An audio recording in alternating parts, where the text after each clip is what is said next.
GT road के किनारे आप देख करके आओ। हमें उम्मीद थी कि यहां पर गायों की सेवा होगी, जानवरों की सेवा होगी। हमारी आपकी सरकार चली गई, उन्होंने बड़े बड़े साइलो बना दिए हैं। आने वाले समय में सरकार आपके गेहूं नहीं खरीदेगी, प्राइवेट लोग खरीदेंगे आपके गेहूं।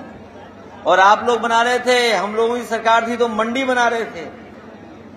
ठठिया की अगर मंडी बन गई होती तो आपको कहीं नहीं जाना पड़ता, आपको सरकारी कीमत पर हर फसल की कीमत हम समाजवादी लोग दिलवा करके मानते आपको।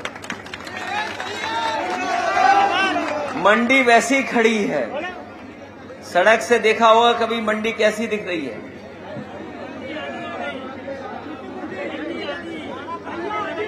ये कई सौ एकड़ में मंडी बनाई थी और वो मंडी आपके लिए बनाई थी। और इसलिए मंडी बनाई थी कि हमारे किसान जो गांव में रह रहे हैं इनकी फसल की सही कीमत मिल जाए, क्योंकि ये फसल की कीमत नहीं देना चाहते, इसलिए इन्होंने मंडी नहीं बनाई। ये किसानों की सरकार नहीं है, ये बड़े बड़े सेठ लोगों की सरकार है, सेठ लोगों की। हमारी आपकी सरकार नहीं है। अगर हमारी आपकी सरकार होती तो आपकी गड्ढे वाली सड़क नहीं होती, जितनी चिकनी एक्सप्रेसवे है उससे बेहतर सड़क आपकी होती। ये वही सड़क है जो कभी समाजवादियों ने बनवाई थी, ये वही सड़क है जो समाजवादियों ने बनवाई थी, ये वही सड़क है जो समाजवादियों ने बनवाई थी। और बीजेपी वाले तो नकल भी नहीं कर पा रहे कि कैसे नकल की जाती है। आपने बुंदेलखंड एक्सप्रेसवे देख लिया? हम तो देख करके आए थे और उस बुंदेलखंड एक्सप्रेसवे चलने का भी काम किया था मैंने। मैं 5 किलोमीटर चला था, पूरा बर्बाद है वो एक्सप्रेसवे। और वो एक्सप्रेसवे नहीं है, वो केवल चौड़ी सड़क है।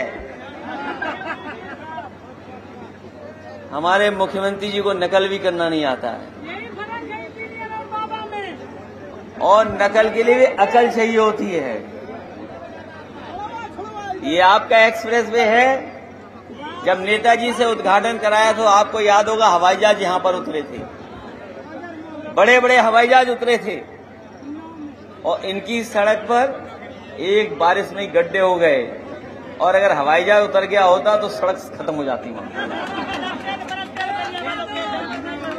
पूरा सड़क बर्बाद हो गई। हमारे और आपके ठेकेदार अगर कभी कोई काम पा जाते हैं तो कभी बुलेरो ले आएंगे, स्कॉर्पियो ले आएंगे, लेकिन बीजेपी के ठेकेदारों ने जिन्होंने सड़क बनाई है वो हवाई जहाज ले आए हैं। यही फर्क है, इसीलिए सड़क नहीं बनी। और हमारे नौजवान साथी बताओ, कुछ उम्मीद है नौकरी की कि नहीं उम्मीद है? एक समय था जब हम कहते थे कि बेरोजगारों के साथ साथ बेरोजगार बाप की भी संख्या बढ़ गई है, लेकिन अब हमें ये लगता है कि भारत में सबसे ज्यादा कुंवारे रह रहे होंगे। कोई शादी नहीं हो रही, इनको नौकरी नहीं तो इनका भविष्य भी बेहतर नहीं बन सकता। नौकरी होगी तो आपका भविष्य भी बेहतर होगा, याद रखना। रोजगार होगा तो भविष्य बेहतर होगा, और रोजगार नौकरी नहीं होगी तो आपका भविष्य बेहतर नहीं होगा। इसलिए हम आज कहना चाहते हैं आपसे, ये कन्नौज में झहुआ गांव, जिस गांव में हम लोग उपस्थित हैं, यहां के बुजुर्गों का बहुत बड़ा योगदान है। जहां हमारे इतने स्वतंत्रता सेनानियों के परिवार रह रहे हैं, मुझे नहीं लगता इस जिले में कहीं ऐसा गांव भी होगा जहां इतने स्वतंत्रता सेनानी रहे होंगे। कोई गांव नहीं है। आने वाले समय में जब हमें कभी भी मौका मिलेगा तो झहुआ गांव की भी पहचान बनाने का काम हम लोग करेंगे, और इस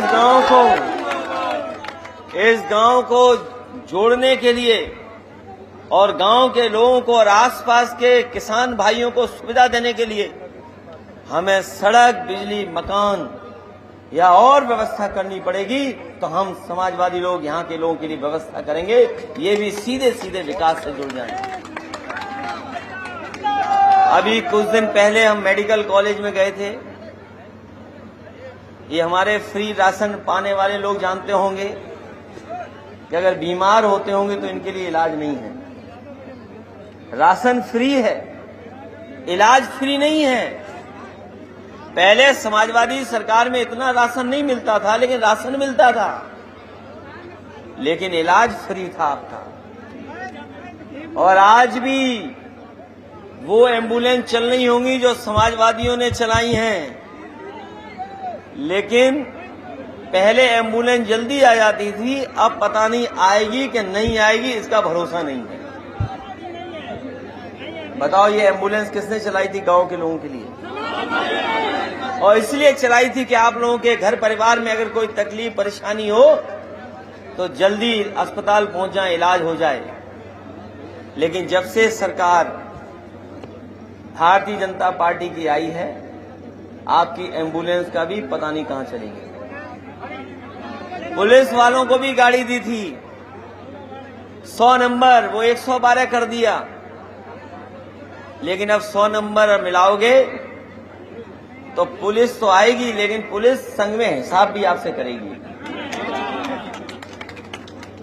ये गाड़ियां किसने दी थी बताओ?